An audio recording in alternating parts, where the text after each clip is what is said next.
आ गलियो अपना colony Ananthapura road में है। हमारे मंझली बहन के ही आवास है सुधीता।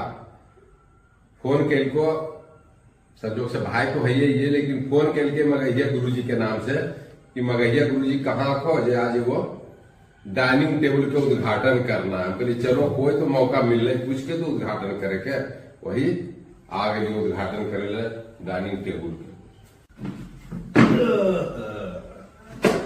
आ गलो चाय और मखाना और काजू और खजूर ला हम तो उद्घाटन में के लिए उसे क्यों दो चाय नींबूला दालचीनी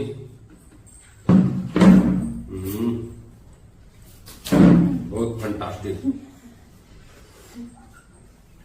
उद्घाटन के चाय है नींबू वाला, दूध से ज्यादा बेटर अच्छा नींबू, घर वाला नींबू घरे वाला है। एकरा टी टेबुल के अलावा सेंटर टेबुल भी बोलल जा है। बहुत अच्छा, वाह वाह वाह, बहुत अच्छा। चारों तरफ देख लो तो डिजाइन बहुत अच्छा है।